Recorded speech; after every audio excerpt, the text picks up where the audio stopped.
Hey there, welcome back to my channel, and today I'm gonna give you guys some tips on IEO. Yes, let's get it. Now, before we begin, I'm gonna tell you that at first I was kinda reluctant on filming this because I felt like I didn't deserve it. But I feel like this is the best time to make this video. So I guess let's just get this bread, guys. Let's begin. Dab, dab, dab, dab, dab. Alright, so first of all, if you didn't do this already, I would recommend you guys, sorry about that, I would recommend you guys to buy your books in advance as fast as you can, my friend. Now, the simple reason here why is because if we wait until school opens, and until they give the forms, and until the deadline's over, and until we get the books back, it's already gonna be like a week before our first exam, the IEO. So it's just gonna take a long time to get your books, and time's gonna be wasted, so might as well just order it in advance. I ordered it. It'll come soon, at least not in September when it begins. So yeah, good for you if you've already done that even before I made this video, guys. My second tip is really simple, which is to just use the workbook that you get, as well as some sample papers which you might find on the internet, or some sample papers which you may have bought yourself. So now I'll tell you a little bit about these workbooks. They're very useful for telling you what kind of questions to expect in an exam, and lets you get a feel for what you're gonna get, lets you practice the same kind of questions again and again with different answers each time. It's very useful in that way. It gives you an idea of what kind of stuff you should look out for. But the problem is that most of the time you don't get any question from the workbook. It's just for practice. It doesn't give you the answers itself. It doesn't give you the same questions that you get on the test, because IEO is not a rote-based learning exam. It's an application-based learning exam. You have to know the language to be able to do it well.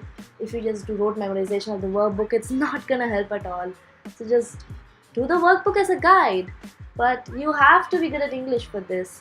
And also, if you want to boost your confidence and stuff, and who knows, maybe it could help, but you should definitely do sample papers and old question papers.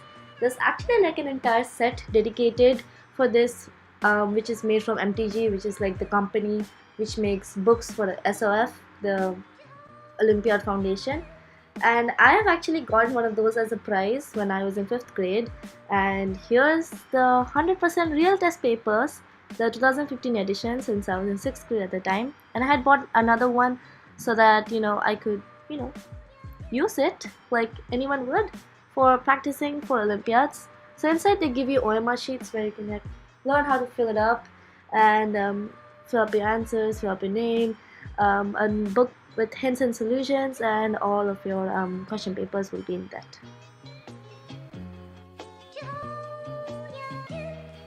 Alright, my dear, lovely, beautiful friends, we are back at the very last section of this video, and that is test taking tips for the actual exam. Yay, let's get it! So the very first one I would say, but I still didn't finish writing the thing obviously, I would actually say you should write a lot. If you write English, it helps a lot. Maybe you write on your notebook instead of Wattpad, because just reading fan fictions on Wattpad doesn't help at all.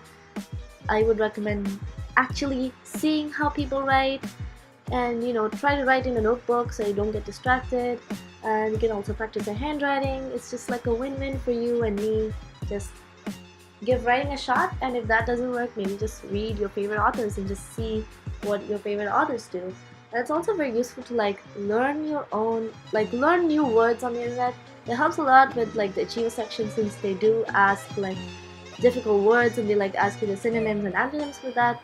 And now the tips arrived, so I'm going to tell you a little bit about it. First off is to read the question properly.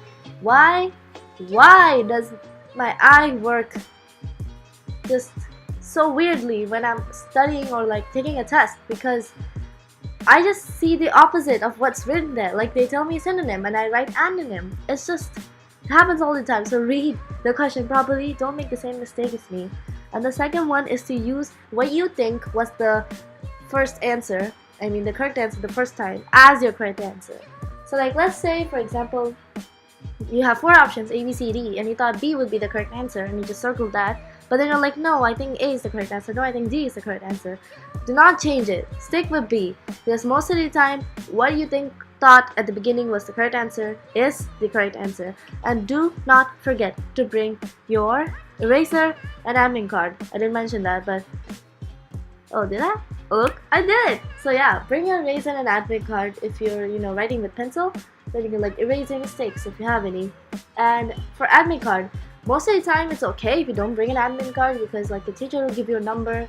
But if you're like going for the second level, it's not very helpful to not bring your admin card. You might not even like be able to take the test if you don't bring your admin card.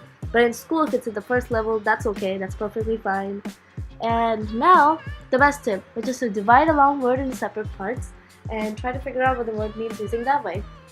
So let's say you got this extremely long word as an example, and now you have to like find the root words and like listen to the sound, like try to say the word aloud once and try to figure out how it sounds like, and just see which normal sound it connects to, and just find out the meaning of that. And now I'll go. Thank you very much for seeing this video, and see you soon. Bye bye.